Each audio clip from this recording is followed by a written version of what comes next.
อต้อนรับเข้าสู่ช่องป้าจำลองสะอาดหลายคนค่ะตอนนี้ยายก็อยู่โรงพยาบาลหลวงค่ะมานั่งรอรถผู้โดยสารแต่เขายังไม่กลับเขายังไปตรวจไปหาหมออยู่ค่ะ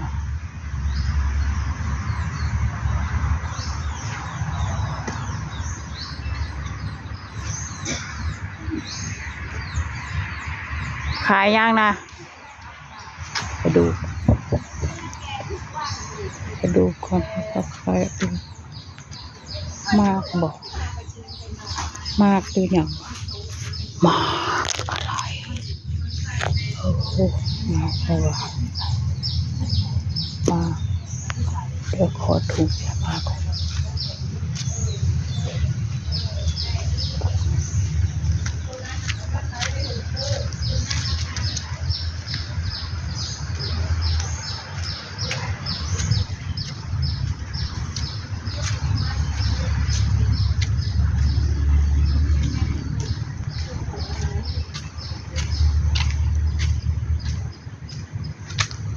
โทรศัพท์ถูกกำลังใช้เนี่ยกูก็ไม่ได้ซื้อใหม่กูก็บ่มีเงิน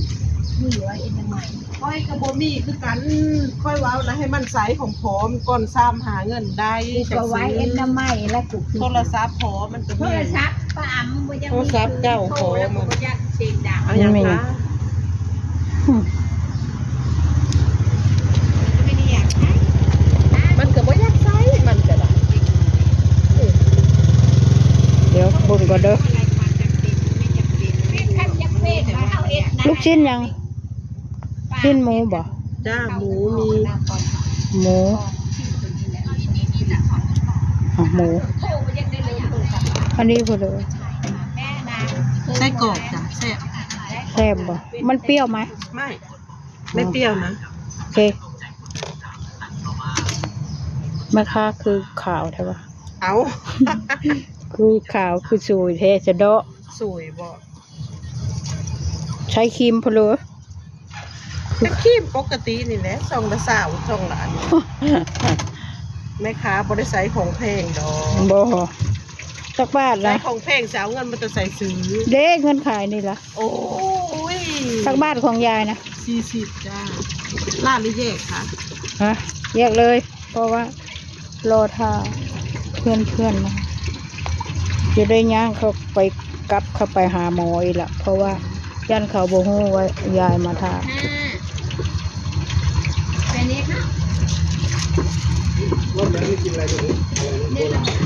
โบราณ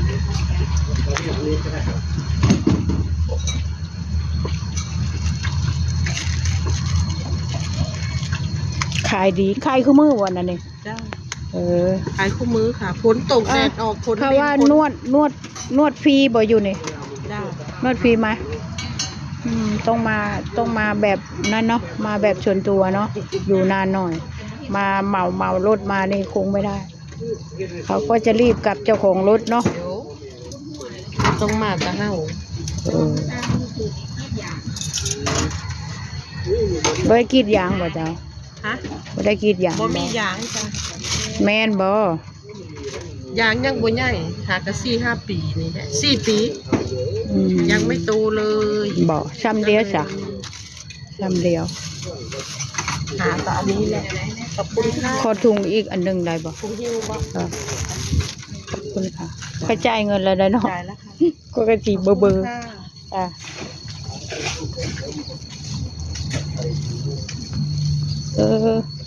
นวดนี่ค่ะต้องหาเวลานวด ต้องมาแบบส่วนตัวค่ะ โอ้ดูต้นนะอ๋อต้นเขาเรียกต้นอะไรนะต้นไทรบ่โอ้ต้นไทรเนาะนางจำลองเดนกระใสมา ก็อยากให้ท่านเทวดา หรือสิ่งศักดิ์สิทธิ์ทั้งหลายโปรดพายายแน่ยาย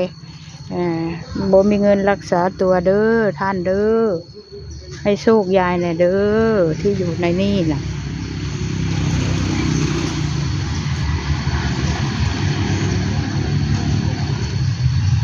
ข ก็จะมาเก็บหมากเมื่อให้ญาติค่อยเคี่ยวเนี่ยหมากค่ะ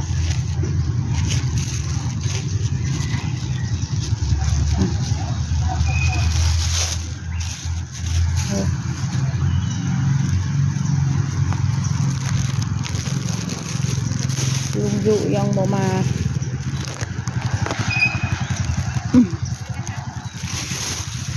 หมากกกหมากค่ะหมากเด้อหมากหมากลูกใหญ่ลูกใหญ่ใหญ่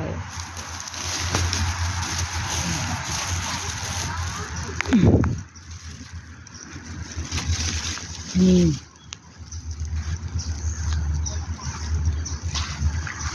ตรงนี้ยายเคยมาเล่นนะเคยมาโอนชิชา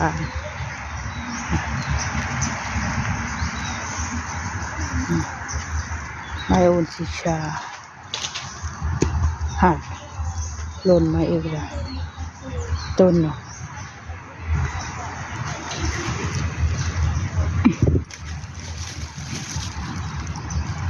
โดนปุ๊กเก็บปั๊บเลยมีอีกไหมมีอีกหรือเปล่าเอาไปทำพันธุ์ก็ได้นะ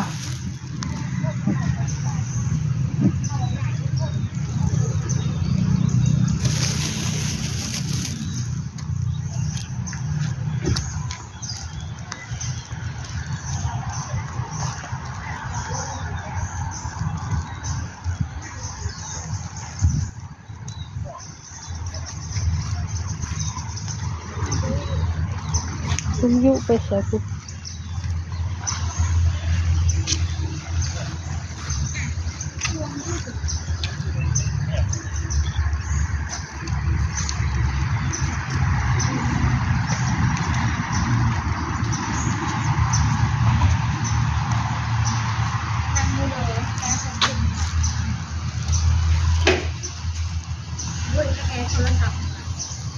ไปหาดูรถลุงยุก่อนจำได้หรือเปล่าลุงมันอยู่ตรงไหนรถลุงยุตรวจดูก็เดิม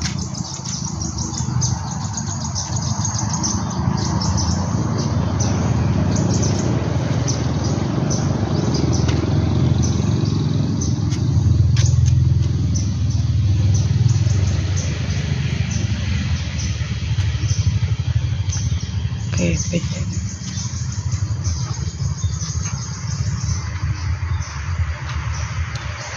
คงจะบ่แม่นดอก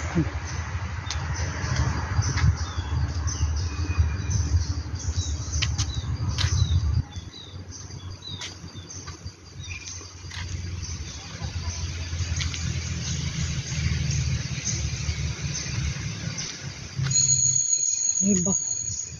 ไม่เลิกอยู่ที่บอกเป็นก็ได้มีแม่นนะเนาะ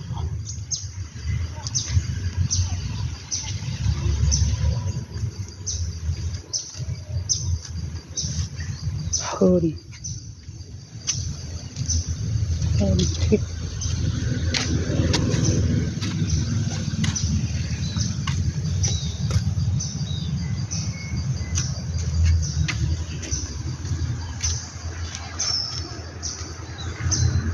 ชอบเลยรถคุณ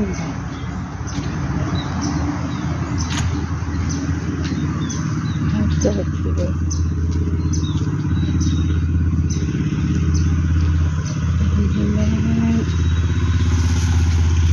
หาแล้วไม่เจอเพราะพวกแกไปจอดที่ไซต์โอเคค่ะประมาณนี้ค่ะหารถไม่เจอแกยังไม่ออกจากโรงพยาบาลเปล่าก็จบคลิปแค่นี้นะคะอย่าลืมกดไลค์กดแชร์กดซับสไครบ์กดกระดิ่งให้คุณยายด้วยค่ะขอบคุณค่ะ